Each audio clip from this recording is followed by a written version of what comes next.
So, have you ever heard of or eaten from a ghost kitchen?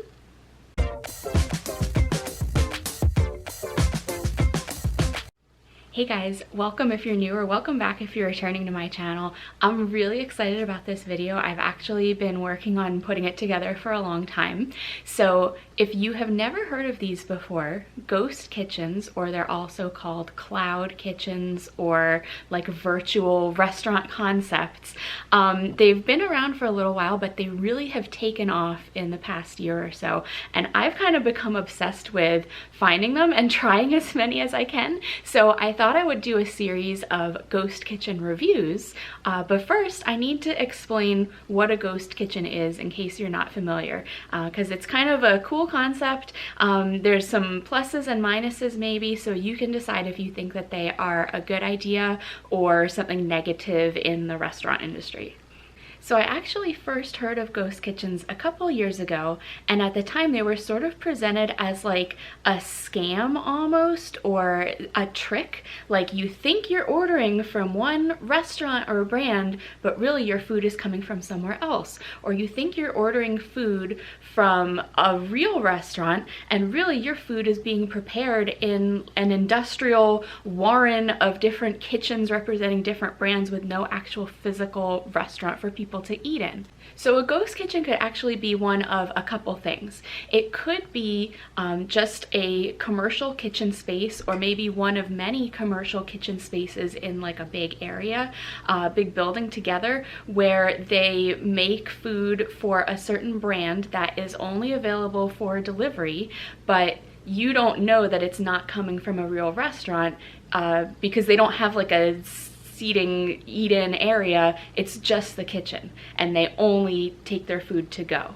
Or, and this seems to be what's happening more and more recently, it could be that one kitchen of a restaurant, an existing restaurant, is preparing food under multiple different brands or labels. So tonight's ghost kitchen dinner is from Secret Sauce Barbecue, which they actually allow for pickup, not just delivery, and so we were able to find their address. They operate out of the City Works restaurant. I do really appreciate the safety and convenience of takeout and delivery, but it is a lot of containers and trash, and I wish there was a way to help reduce that. So here's my husband's plate. He got the ribs, pulled pork, mac and cheese, and baked beans for $20. There is a little bit of extra mac and cheese left. And I got just pulled chicken with coleslaw and french fries for I think like $13, and there are a few more fries left. So what do you think? Was that worth the price? Okay, so what is your review of everything? No, it's phenomenal. It's got that real southern barbecue taste. I mean, the char and the... Yeah, I was impressed with the char on the pork as I poured it out of its container. No. You know, being connected to City Works, I've had their barbecue as a City Works brand, and yeah, they have to have some kind of smoker or something. They do. Yeah. How do you like the beans? We try the beans. You said you tried some of everything. Yeah, I'm everything. How are the beans? Oh yeah, okay. Again, the char, there's the bacon in there. And you can definitely, yeah. The char everything. Good. Those are some really, have you tried the beans? I don't have beans. I'm not really big on baked beans. Wow. But I think they're really good. the chicken is really good. It's like, I got the version that has the sauce with it, right? And that's really good. The fries are actually excellent. The coleslaw, surprising. Interesting, like very mayonnaise heavy, I feel like. And the pickles also, I was saying they taste like somebody just dunked a cucumber in vinegar for a second. They're very lightly pickled pickles, but they're good. No, it's definitely, whoever cooks for City Works or whoever's part of the ghost kitchen, they understand Southern cuisine, because we've been south of Baltimore plenty of times to know that authentic. And I think the secret is the char and the flavor. You can tell it's not thrown together in a kitchen. This was definitely thrown together. Yeah, like it tastes like a backyard barbecue. That's good.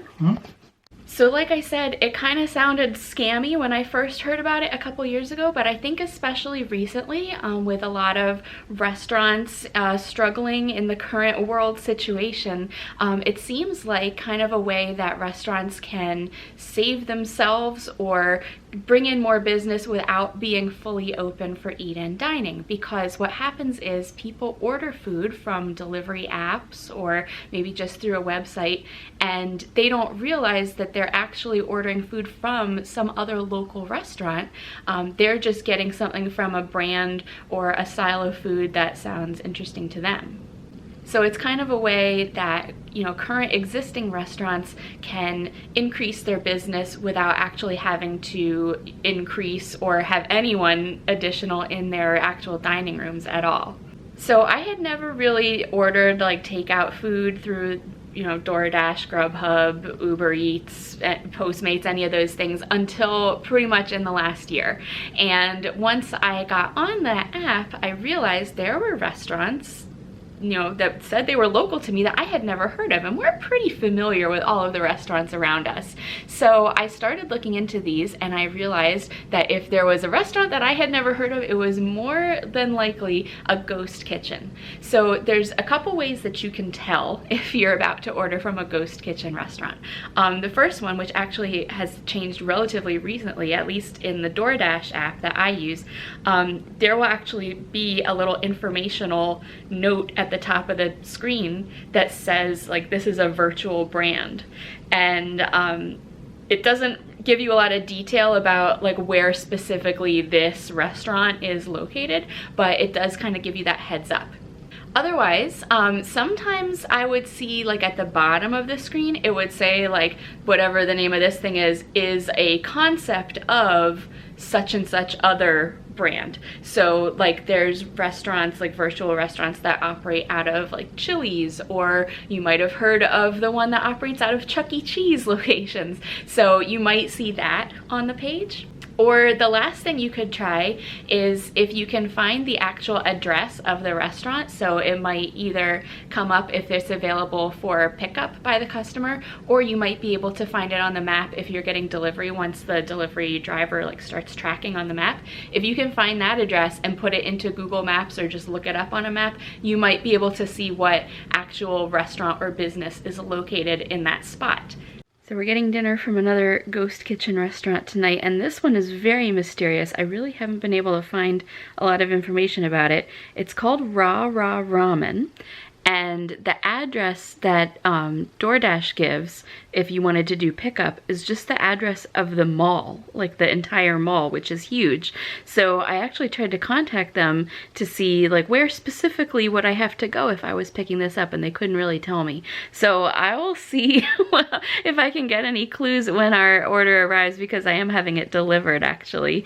But I tried looking it up. A lot of times you can Google these places and you'll find articles like, oh, you know, such and such restaurant is starting this ghost kitchen concept, and I couldn't really find anything about this business. But there do seem to be a couple locations in another state, and both of those are in a ramen shop with a different name. So it's just like one ramen shop operating under two different names. So I'm thinking that might be the case because there are a couple different ramen places in the mall. So maybe Ra Ramen is operating out of one of those.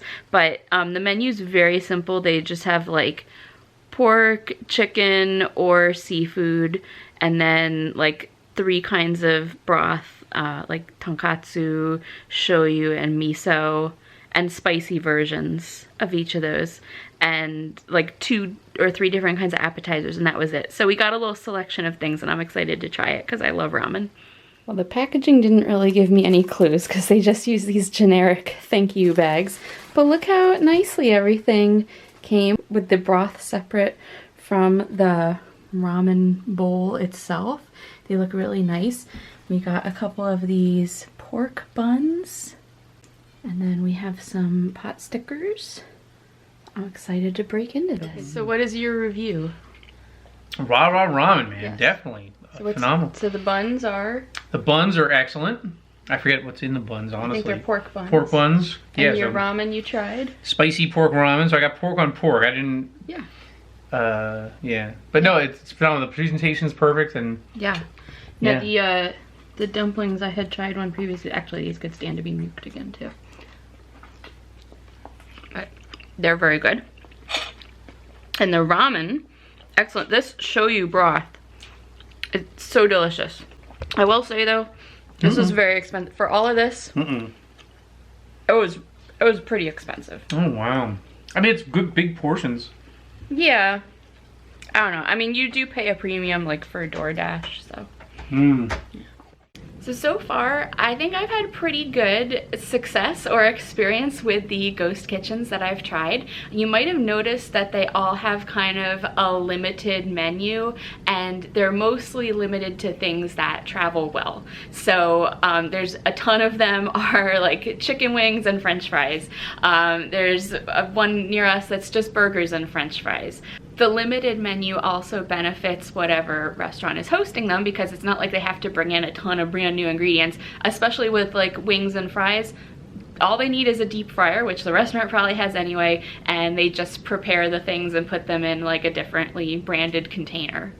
So tonight we're trying another ghost kitchen restaurant called It's Just Wings. We've actually ordered from this one once before, and I had looked them up, and they are based out of Chili's restaurants. But the interesting thing is, tonight I looked at the pickup address in case we wanted to pick it up ourselves, and it actually was not the address of the Chili's restaurant in our town. So I'm not sure if they operate out of multiple restaurants, or maybe there's like some kind of central DoorDash pickup location, but there's definitely a lot out there about this business. It's Just Wings, and they definitely operate out of Chili's. So when we tried it before, it was really good. They have like a smoky wing that my husband really likes, so I'm sure we'll get a good review out of him. But it's really simple. There's actually a lot of ghost kitchen restaurants that are just wing restaurants, because it's like a quick, easy thing that they can sneak into another business's kitchen, and all they sell is wings with different kinds of sauces and spice rubs, curly fries. They have a few different like dipping sauces, and then they have a couple other deep fried things like deep fried Oreos and stuff, but really it is just wings. So here's our It's Just Wings order. I also like that they point out no forks, no knives. Okay, that makes sense. No napkins. That's intimidating. So these come really nicely labeled, and each box just has one portion of wings and fries and a cup of ranch sauce. You can get extra sauces from there if you want. And so like my husband got 16, so he just has 2 servings of 8 really. So it doesn't matter how many you order, they'll just come in a serving of wings with fries, and it's just how many boxes you get. Okay, so what's your review of the smoked wings? We got these last time, and these smoked wings, I've said, were some of the best wings I ever had in my life. I go with this smoked with the Southwest Cajun dry rub. So they're not wet sticky wings. They're dry, and I think I prefer that over the gooey sauces and stuff. So my wings are gooey. This is the mild, and I think this is the only sauce that's actually mild. It's the apple barbecue, which is very good. Also, they were much stingier with the fries this time than last. I feel like last time we were overflowing with more fries than we could eat. The thing about these smoked wings is that it is very much apparent these came out of a smoker tonight. Oh, yeah, they smell great. They weren't like... I'm trying to think of like ways you could like cheat smoked wings, but I don't know. You can taste the smoker. Like, it tastes like you're licking the inside of the interior of a smoker. Oh, they smell delicious. Yeah, no, they're phenomenal. Another benefit of ghost kitchens is it can allow restaurateurs or brands to try something new without committing to opening a whole restaurant. So they can just see how a new style of food might do, or how something does in a certain area or market. So it's kind of cool also because you'll probably see new, like a little more experimental things happening in your area, which might be cool.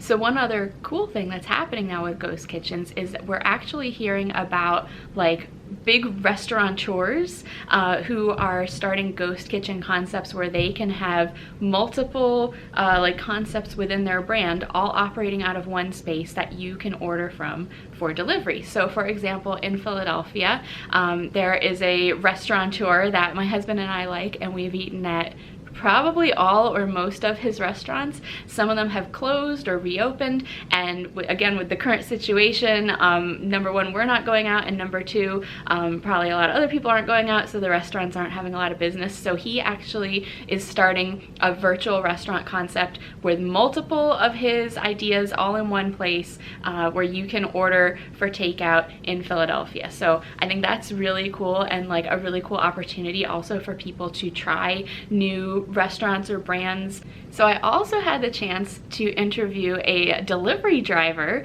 to see what the experience is like from their side of things, because like I said, it's hard to tell sometimes where the actual physical location is located that you would be picking up the food from. So one of my biggest questions was like, do they know what actual restaurant they're going to when they are on a job to pick up a ghost kitchen order? And really they don't know, which, as you'll see, can get kind of confusing. So can you first tell me how long you have been delivering? A couple weeks. Okay. This is like your first time doing like the web-based, newfangled app food delivery. So what percentage of your deliveries would you say are ghost kitchen restaurants? So in like a week, I'll take 60 and maybe like 3 or 4 of them. Okay, so not a ton. But that might just be my market. Yeah. And also the deliveries I take, because I'm super particular about the orders I'll take, because like you can drive miles and miles and miles and get paid like $3. Yeah. So what information do you get up front that tells you whether you want to take an order? You get very little, and then it'll show you like a thumbnail of a map with like where you are, where you got to pick up, and then where you got to deliver. And it'll give you like the minimum amount that you'll get paid for that. And you see the total miles from where you are now until where you got to drop your food off. Okay. And I mean, like so like, as far as like what, like the name of the place, like you don't, like, the name of the place, but if it's like a ghost kitchen, you're not going to know where it's coming from. Okay, that was going to be my next question. Yeah, so you don't know what's the actual restaurant, you just get like an address. If you accept it, then it'll give you an address. Sometimes in the instructions, like the pickup instructions, it'll tell you like one ghost kitchen around here that I get a lot is St. Pita. Okay. And it'll be like, your St. Pita order is being prepared by like this kebab place. Or I had one last week that kind of annoyed me. It was for Soup Works, and it was at the mall. So I got to the mall at like 9 o'clock at night, and I went to the food court because I'm like, oh, it's in the food court. It's probably Salad Works. And it gave me the address of the mall. It didn't give me the address. It didn't say anything about Salad Works.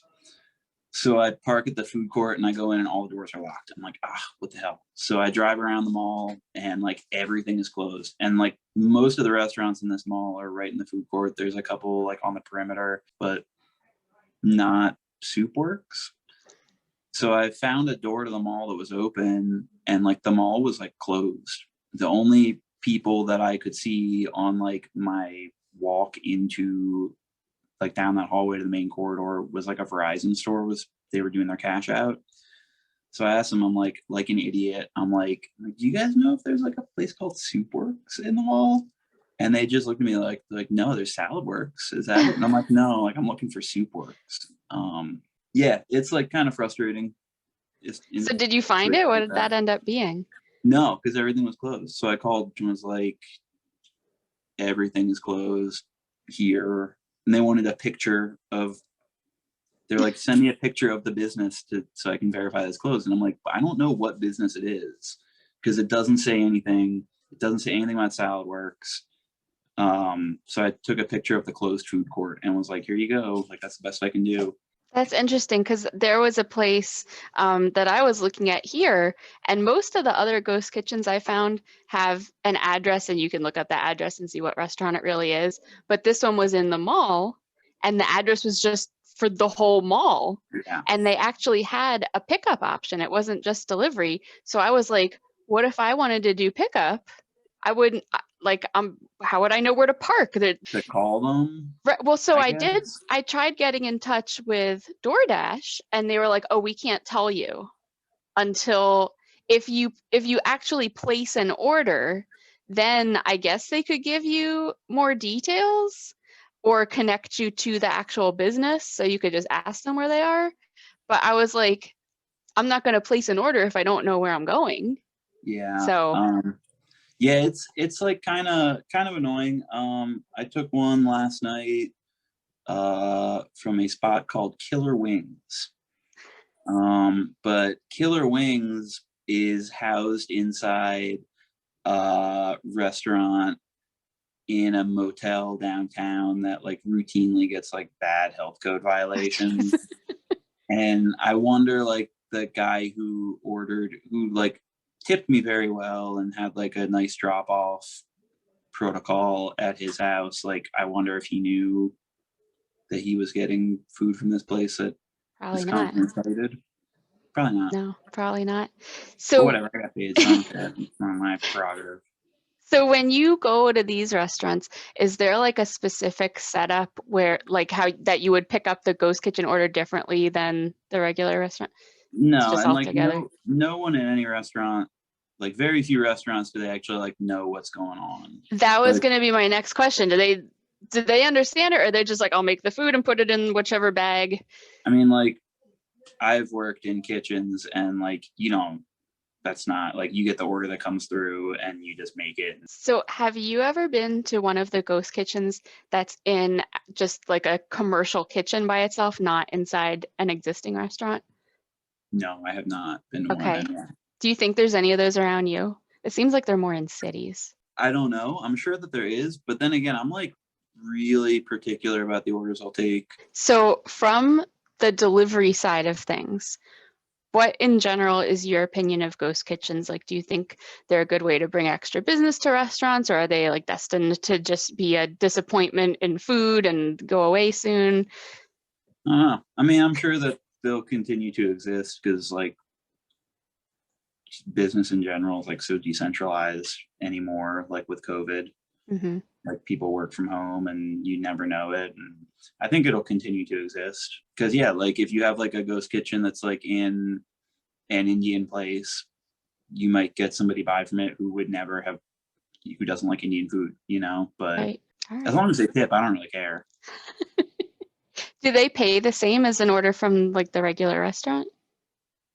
I presume so. Yeah. I mean, it's based on miles driven, how much you get paid.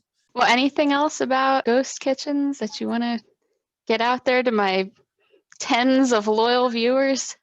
Don't be a dick. Like if you're going to get something delivered, like be cognizant of the person who is out like doing it, and don't get a ton of drinks, please. Like my first one ever was 8 milkshakes and 4 sodas from Chick-fil-A. Like I can take 4 beverages in a carrier and like watch that one carrier and make sure it doesn't tip over. I'll even do 2, but like 12? How am I even going to carry 12 beverages to your house? So consider that your delivery driver is a real person. Yeah, with like there's 2 hands and a regular car. On like an app, like you don't see the people. Thank you very much for your insight. It's been my pleasure. Glad I could give some elucidation. So I hope you enjoyed that explanation and my couple of restaurant reviews that I sneaked in. I have a bunch more, and like I said, I feel like we're kind of on a mission to try all of the ghost kitchens that are available in our area, and there's always new ones popping up too, which is really cool. So if you like this, please do give it a thumbs up, and I will continue making these, maybe a couple brands at a time, as a little series. So thanks for watching, and I will see you next time. Bye!